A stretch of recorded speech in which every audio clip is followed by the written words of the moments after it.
Hello and welcome to Most Clicked, where we break down the most popular digital marketing stories in higher ed. There are so many ways now to get involved with Most Clicked, and you can find out more over at wearesmile.com/most clicked. But for now, please do consider liking and subscribing this video. I'm your host, Nathan from Smile, a leading digital agency for the higher education sector. And today I'm joined once again by my good friends, Matt from Smile and Kyle, not from Smile, but you will know Kyle now from the Education Marketer email newsletter. How's it going? Yeah, all good, thanks.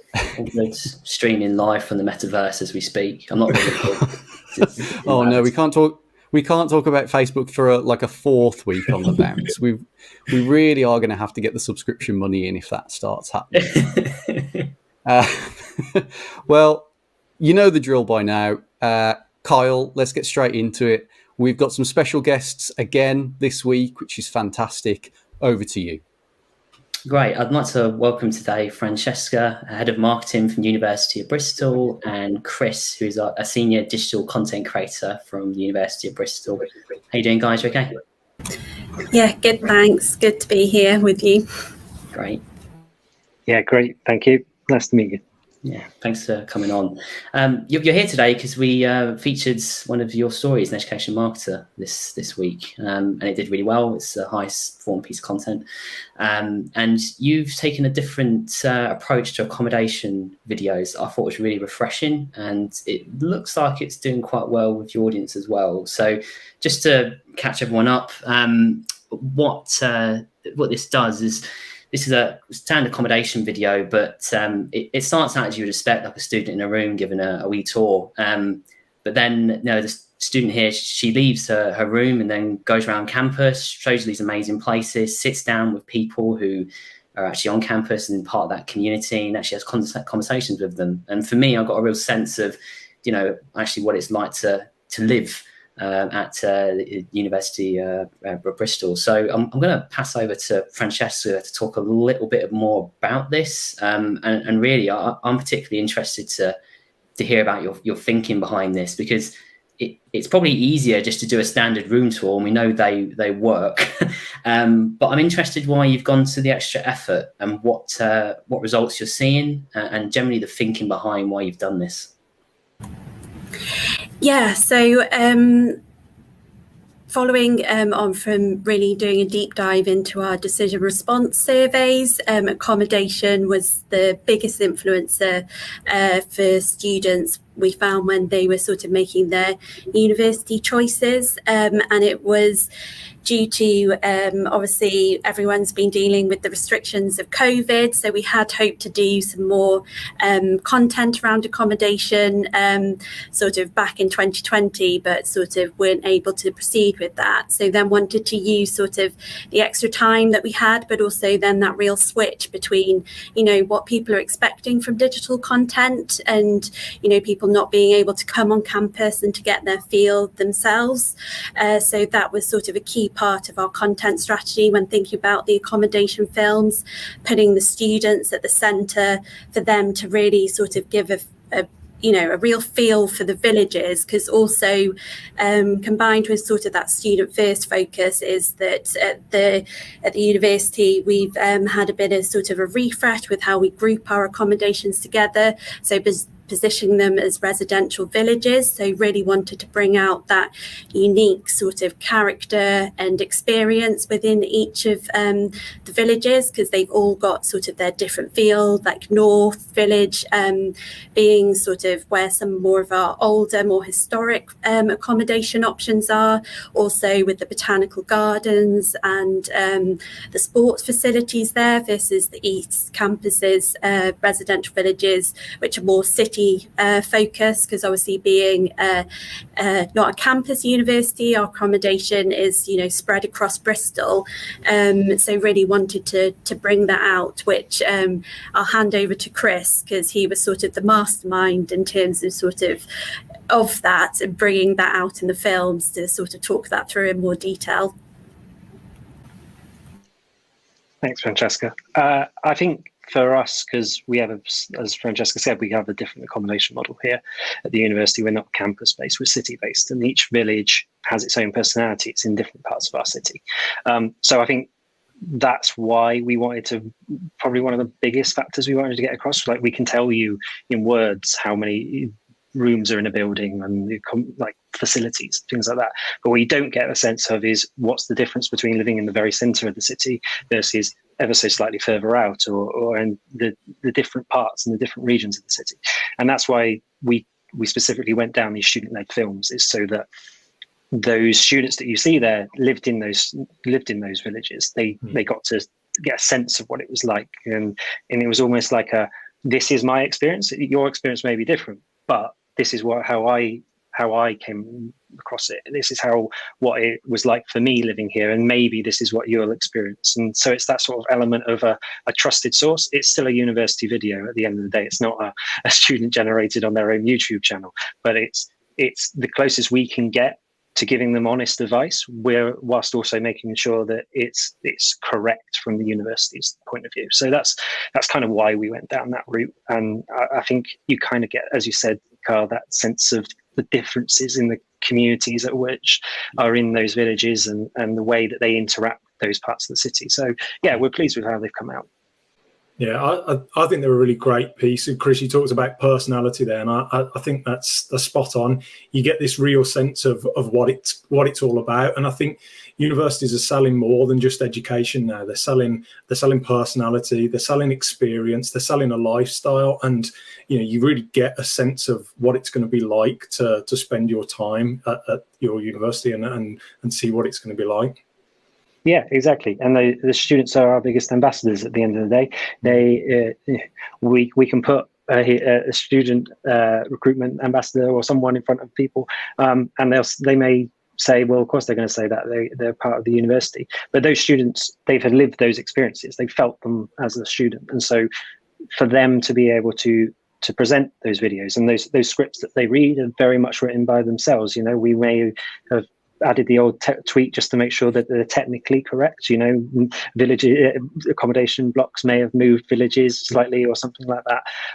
But those students and those experiences they had are their real experience, and so that's why those students probably, that what gives them the most character, because that's what the students felt. And so it's lovely that it comes across in that way. Even though it is part of the university and the university YouTube channel and all this stuff, it's not a self-filmed thing, but we tried to get that sense of community and trusted source across.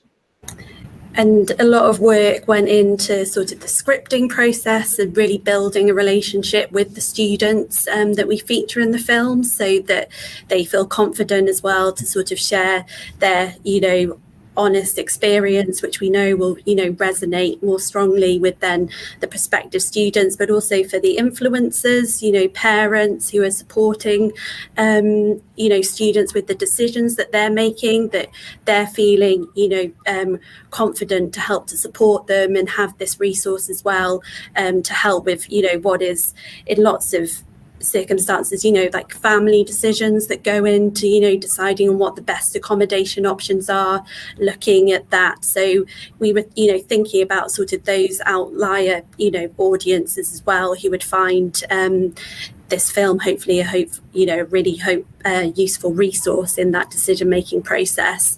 And they were received really well when we launched them in conjunction with our virtual open events in September, and so far they've been received really well, and they're now going to be sort of a core part of our marketing and communications around accommodation throughout sort of the whole decision-making process and across our key channels as well, with a particular focus when we move to the offer holder stage in CRM and email communications. Awesome. Yeah, it's really, really, really nice to hear how it's kind of filtered into the wider marketing landscape. It's very cool. We'll be sure to put some links through to the videos in the show notes as well. Francesca, Chris, for anybody that wants to find out more or get in contact with you, what's the best way that people can kind of reach out to you? So you can find me on LinkedIn with my surname Francesca Macnagten, and also we've got a marketing team email address if anyone wants to get in touch. Happy to sort of share that and for you guys to pop it on in under this broadcast. Sorry, I should have looked up more of the mechanism about that. I know it was in your pre-prep notes and I failed now on that. Don't worry, we'll make sure that you're findable. Right. Chris, how about yourself? Yeah, exactly the same. LinkedIn, Chris Leach, Leach, and yeah, you can find me on there. And happy to answer questions if needed. Fantastic. Thank you so much for coming on and talking about your project today, and hopefully you'll stick around and comment on the next items. So Kyle, the next item being OK Boomer the second. That's a good way, yeah. So this story caught my eye. It's a piece in the Guardian. It was ran about a baby boom coming down the tracks for higher education and everywhere in general, really. So baby booms work, but the higher education is a focus here, and the premise of the article is, in the next 15 to 20 years, we're going to see a massive influx into the sector, 15% growth overall. Obviously, there's quite a few of these pieces that go out, like long-term planning and all that sort of thing, forecasting. But I don't know about people in the call right now, but I always take them a pinch of salt, because this piece assumes that all of these young people are going to continue going into higher education at the same rate they're going into now. And for me, and looking at this from a different perspective, you have a lot of alternatives popping up now, and that's only growing with the boom in online courses. I think the online education industry is supposed to be worth something like, I can't remember off the top of my head, but I think it's like $300 billion in the next 5 years. That's a growth of up from $198 billion in 2019. So the growth in that sort of area, and not just higher education courses, but I'm talking about digital online education by people like Google and alternative to HE providers like that growing. So I don't know if this crunch will be felt quite as hard as people think it will be. That's my take. Nath, what's your thoughts on this? Do you think it'll kind of hold the line, or do you think more kind of smaller providers are start nipping at the heels and just that segment will keep growing?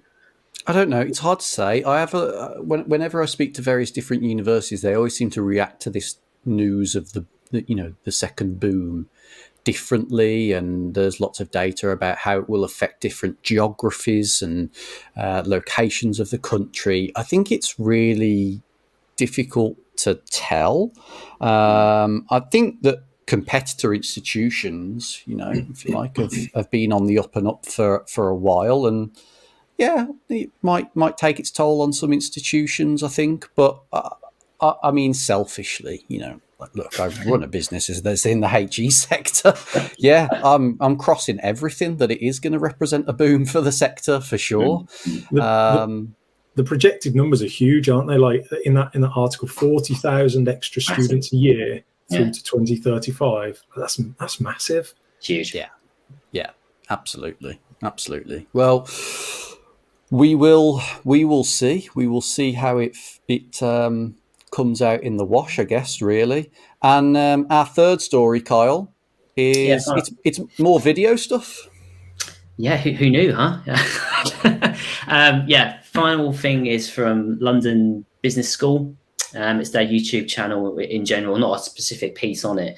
I do a lot of general research for the newsletter, and I often have a look around YouTube channels and different uni websites. And I came across this channel specifically. Now, usually when I land on something like this, I don't stay very long, and I'm quite harsh when I judge things by thumbnails. But I took a close look at this one for some reason or another. But I noticed the subscribers are absolutely huge based on the size of the school. So 162,000 subscribers, which is massive for a university or an education-based YouTube channel.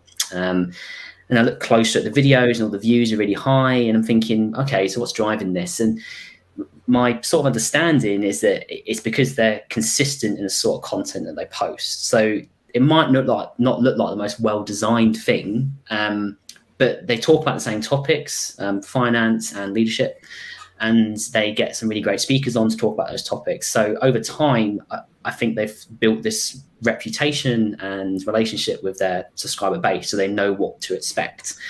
And I feel that this is something that a lot of unis miss out on, because, and I'm sure Chris could probably comment on this, that YouTube channels, across the sector are sometimes used, for want of better words, as dumping grounds for all kinds of different content, and they become a host channel rather than a channel to hit an audience with. I mean, what's your thoughts on that, Chris? Do you think universities work in that certain way or different ways?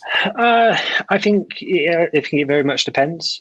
Your example there, they clearly have a route that they can go down. Like in comparison to the University of Bristol, our spread is much bigger. We go from everything from engineering through to language studies through to business studies. So ours is much of I would say a few years ago, maybe we were probably in that more, it was a facility to host your videos on your website effectively.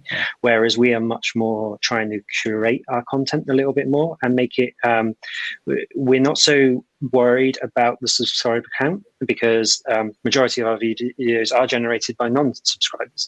But what we do try to do is make sure that our videos are hitting key themes and really hitting those searchable themes that students are trying to find out, whether that's student experience or how student experience is related to certain courses or different aspects. Accommodation, for example, is the one we talked with you today. So for us, it's a slightly different model, and in terms of we're not trying to go down that typical YouTuber type approach where you're generating more views by being consistent in your postings and things like that.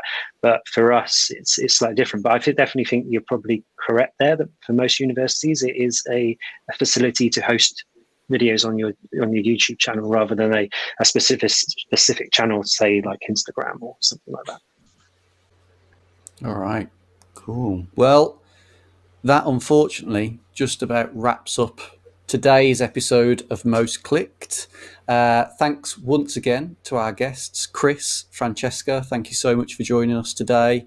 Thanks also to Matt and Kyle, as ever. If you have enjoyed today's episode, then please do consider subscribing on YouTube or following on LinkedIn, where you'll be able to get updates for all of our future episodes. Every episode is also now available as a podcast too, so you can subscribe on your choice of podcast app, including Spotify and Apple Podcasts. As ever, all of the details are available on wearesmile.com. Thanks for watching, and see you next time.